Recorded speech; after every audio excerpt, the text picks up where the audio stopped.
Hello, my friend. All right, we're going for it. In this video, I am going to teach you 5 steps to take control of your money emotions, to get off of the emotional roller coaster when it comes to money. So I have some notes and we are just going to go for it. So, step number 1, my friend. Da da da da. You got to buy this book. Okay, you have to buy it and read it. You absolutely need a hard copy of this. Don't get it on Kindle because you're going to refer to it time and time again. Okay, so the first step to taking control of your money emotions is to stop letting money trigger you. Money is a weird thing for a lot of people, and that's why we're having this conversation. Okay, so you are going to need it to dig into the foundations, to set up the foundations for My Own Money, which we'll talk about later on. So roll up your sleeves, dive into the book. Okay, if you are anything like me, you're going to just barely be getting into this book, and you won't be able to wait to like I was reading this at bedtime. You won't be able to wait to get out of bed in the morning so that you can get started on it, okay? So, step number 1 was buy the book. Step number 2 is choose your money day. So, it has been a hot minute since I have read the book, although I have practiced it for years. So I'm going to go off of memory here, but I do believe that Mike instructs you to choose 2 administrative days each month where you're going to batch your money and administrative tasks. So let's say the 1st and the 15th, okay? So this is going to allow you to break up your bills into 2 batches. It's going to allow you to break up your to-do list into 2 batches. Now, I will tell you this, if you need to balance out your expenditures, you can shuffle things around, you can pay things early, nobody's going to complain, okay? So for example, if you feel like your month is front loaded, like you've got a bunch of expenses at the beginning of the month, you can move things around to the second half of your month. Just look at your budget and see what makes most sense to move. Now, the only thing that is going to trip this up is like bills that you pay on auto pay. I actually pay everything but one. I pay everything on auto pay because it saves time and it even removes that money emotion even more. So I highly recommend it. So essentially on my bill pay day, I'm just moving money around from different accounts to make sure that there is money in the account to pay the bills for all of those auto pays. You are going to be using your admin days also for more than just paying bills. So you are going to assign repeating tasks to your admin days so that you can keep them out of your brain. You're going to keep them from swirling around upstairs.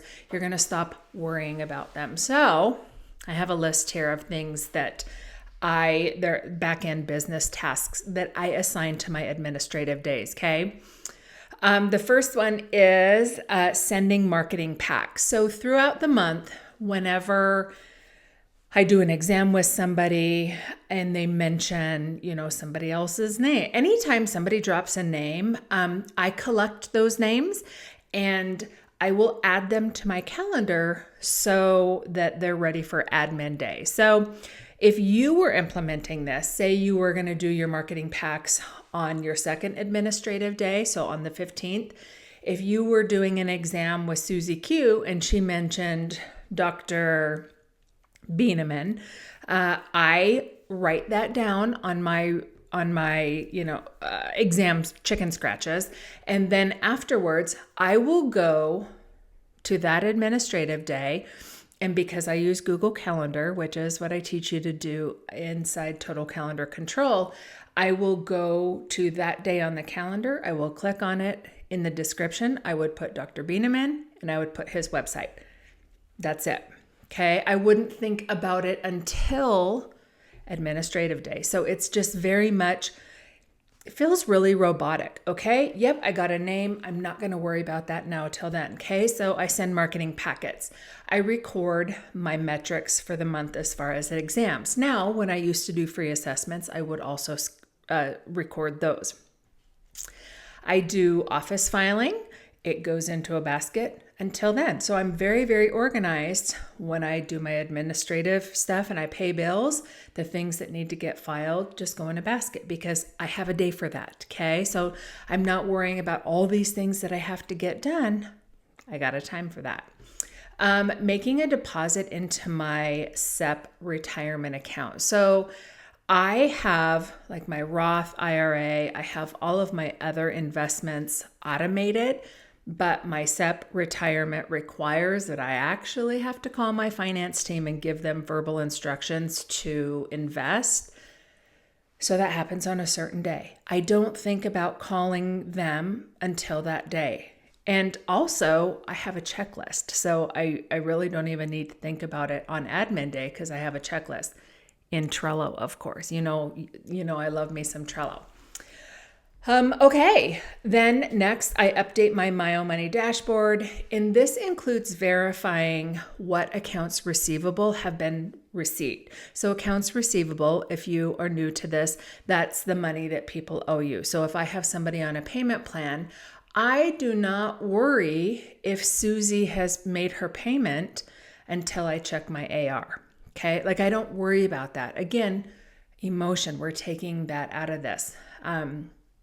Next, categorize my expenses in 17 hats or whatever bookkeeping software that you're using. I do it so that I stay on top of it. I don't have to, do a whole ton of work when it's tax season. Also, it's a whole lot easier to know that $25 was for kit supplies when I'm doing it more frequently. Okay, so that's really helpful. I also follow up with who still needs what as far as therapy. So I have people starting therapy. What am I waiting on? Have I gotten their pictures? Have I gotten their videos? Have they booked their first appointment? Do I have people graduating from therapy? What do I need from them for that final assessment? Have they sent their measurements and their pictures and their videos? Do I have anybody paused in therapy that we need to get going again in therapy? Do I have somebody who is unpaused and we need to get a plan? Do I need to rework their therapy template, anything like that? So that's on the list. Next, I refresh my sinking bank accounts because security access changes over time. And so you don't want your bookkeeping software and your banking system not to talk to each other. So I don't think about it. I don't worry about it. Something's making me want to sneeze. I don't worry about it until it's administrative day, okay? I record my net worth. Yes, this is something you should do because you're going to see it change and that's going to help put wind in your sails. But I record my net worth every month using a free program called Empower. Okay, so wherever you're watching this, we'll have that, but it's empower.com. I follow up on exams that are over 2 weeks old. I don't think about it until administrative day, okay? I run a WP website security check to make sure that everything on my websites is up to date and it's backed up properly. Don't make this mistake. I got hacked a few years ago and did not even realize that I did not have complete backups of my website. It was kind of ugly. Batch prepare kits, batch prepare marketing packets if this is something that you do. This is the same packet that I was talking about earlier. And then also personal tasks, email, making phone calls, all of that kind of stuff. Now, if you need to do that more often, you can do that weekly as well. Let me see what I say here. So it says here that I recommend that you break all of your tasks onto, break it up between the 2 administrative days and follow that schedule. What I'm meaning by that is don't procrastinate doing something that's uncomfortable and that you don't want to do. Remember, procrastination is just high-level fear. It's just fear raising its ugly head. And don't decide that you're going to make kits when you should actually be reaching out to somebody to tell them that you can help them. or building your network, that kind of stuff, or office filing. Okay. I don't want you just like diving into something on some random Tuesday. You should have those tasks assigned to either the 1st or the 15th. Now, here's the caveat. I call it swallowing the toads. And if you've been with me any amount of time, you know that these are tasks that are small. Well, they're two different types of tasks. It's a task that you really don't want to do. So it's kind of like kissing the toad, swallowing the toad. You do not want to do it. You have to just get it done. Like, quit worrying about it. But how I really use it in my practice is these are tasks that are 5 to 15 minutes. Because I use everything on my Google Calendar in their 15-minute increments, there's not a spot for a 5-minute task. So the only time that I will start working on another task that is outside of my administrative days is if I have toad time. Okay, so that's a 5 to a 15-minute task. There is no time slot. And I don't want to waste time between clients. So I will go grab a toad and I will do that. Okay. So that's the only time that I will like maybe batch prep kits or something outside of my administrative day. All right. So that was a lot. So far we've done step 1, buy the book. Step 2, choose your money day. So I recommend starting with the 1st and the 15th. Now the 3rd step is going to be getting folders for your money days. Okay. This is a really easy step. You're going to get 2 folders. You're going to label them. One is going to say first administrative day or first admin day or whatever you want. And then the other one's going to be the 15th. Okay. So now you have a file or a rack or something that has your 2 folders. I have a basket sitting right over there. And it's just sitting there. So step 4 is going to be file every piece of mail into one of these folders. So part of taking the emotional control over your money is to stop assigning a label of something being good or bad. I want you to understand that you have to put forth 0 mental effort or any energy when it comes to bills, tasks, pieces of paper, anything like that, unless it's your administrative day, okay? So when a bill arrives, you don't even need to, if you know that you pay it with the 15th or in that, with that administrative day, you don't even need to open the bill. Who cares that it's $106? You're not worried about that right now. You take your power bill, you put it in the 15th folder. It's going to be door 1 or door 2, my friend. Okay. You might not need to open the envelope. You might need to open the envelope. So if you have to open it just to see when it's due, like for example, I recently got our bill for our HOA dues. And when that arrives, it's typically like 6 weeks notice, to pay the bill. So in that case, I open it up, I look at it and I see it's due on the 1st. Well, like the 1st of the next month. So then I put it in the appropriate folder. Okay. Don't get tangled up in the hows. How much? How am I supposed to afford this? Stop. Your goal is to just become very objective. This is a piece of paper. This is due on the 14th. So it's going to go in this folder. I don't think I already mentioned it, but you have to, when you're figuring out what you're going to pay when, you have to obviously figure out, like, is this something that you pay digitally? Or do you have to put a stamp on it and send it? If I have a bill, like for example, if I was paying my mortgage and it was due on the 1st, I obviously can't send the check and I can't batch it and process it on my first administrative day because then obviously it's going to be late. So then I would pay it with the 15th, then it's going to be there early. Okay, let me see where I was here. This also, so I'm still talking about step 4, filing everything into option 1 or option 2. This also applies to personal mail or correspondence. So unless it's an emergency, which is actually very few items in our lives, we just choose to allow to make them an emergency because we are not practicing our boundaries correctly. So unless something is an emergency, I don't just randomly jump into my inbox, or I don't just randomly process that Amazon return. It's going to happen on my administrative day. It is so freeing, you guys. Like, yep, I need to order those vitamins. It's going to happen on the 15th. Yep, I know I'm out of vitamin D. Going to happen on the 15th. Oh, I need to return that cupboard organizer to Amazon. Yep, that's going to happen on the 15th.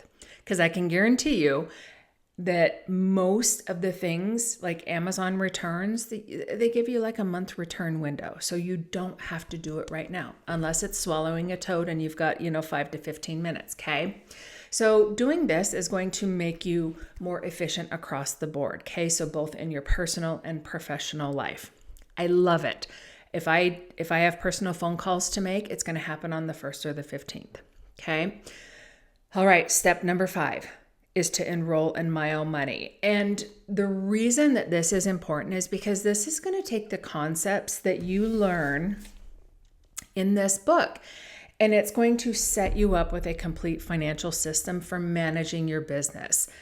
It's what I use every day. It's what I have used for years. And so this is the final step to getting off that emotional roller coaster, because this program allows you to handle the finances as matter of fact, not good or not bad. So the live spreadsheet that I have created and that comes with the program, it allows you to streamline your money management without any guessing. Now, if you don't know what I mean by a live spreadsheet, this means that you put in a number and into a box on a spreadsheet, and I have created a formula that gives you output. Okay, it gives you an answer that calculates something for you. So for example, yesterday when I did my administrative day, on my dashboard, I would enter the number, which is the amount of money that was in my revenue income account, okay? If you know, you know. So this is one of the principles from the Profit First book, is that all of your money comes in and it gets allocated, okay? And so the money comes in, it's kind of like a serving platter. I call it like a big serving platter, and then you dish it up to salad plates, if you will. So I would take the number that was in my income account, which was $26,865. And so I would put that number in, and then the spreadsheet would spit out the calculations telling me where to move that money onto my salad plates. So I would move $1,343.25 to my profit account. I would move $8,699.40 to owner's pay. So that was my paycheck yesterday, $8,699. $6,716.25 to my tax account, and then $10,106.10 to my business expense holding account. So at any moment with my calendar, I can see where I'm at for revenue, what I still need to bring in, where I'm at for the quarter, where I'm at for the year if I don't earn another dollar. That is a really cool feeling, because there have been years where I really worked my tail off, January through April. And I mean, I've had years where I was at 6 figures by April, and I am able to look at my worksheet and see like, hey, Carmen, if you don't earn another dollar for this year, you're going to come in at $106,000. Okay.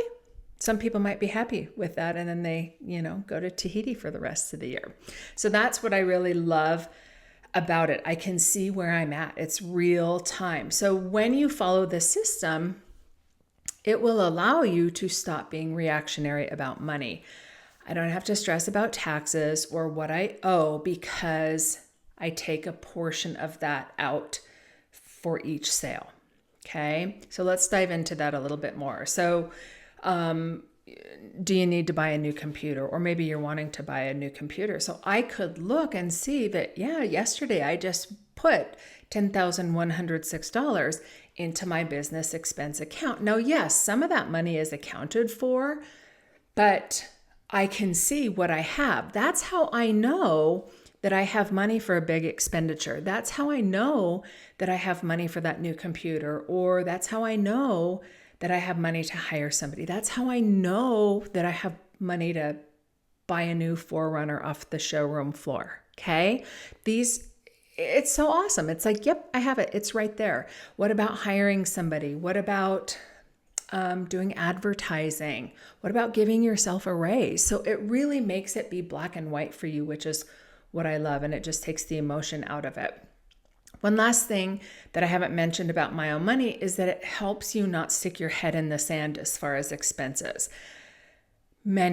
Sadly, many of the people that I coach, or even some of my fellow like cohort members that I study business with, they just think ignorance is bliss when it comes to finances. And I think that's just a terrible place to operate from.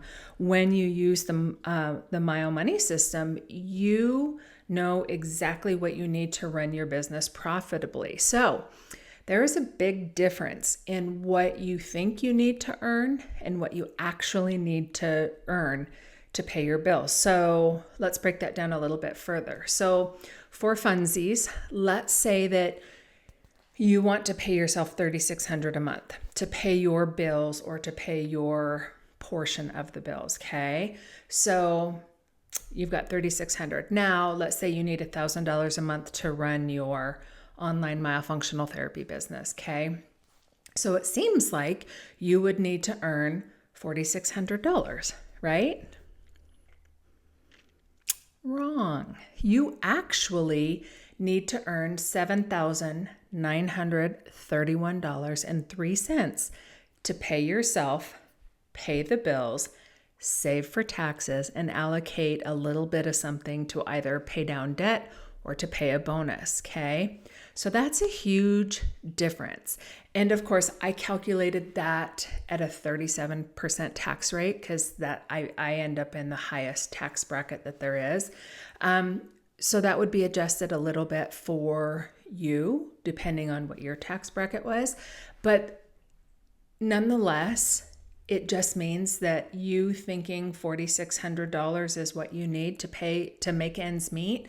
So if you had $4,600 in clients that you'd be good to go, not so much. So that's where a lot of business owners get in trouble, but I help you stay on top of that inside the My Own Money course. So also, when you get into the course, I help you evaluate your personal expenses, decide what you need as a paycheck, figure out what your business expenses are, all of that stuff. So it really, really is the best thing that I've done for my business.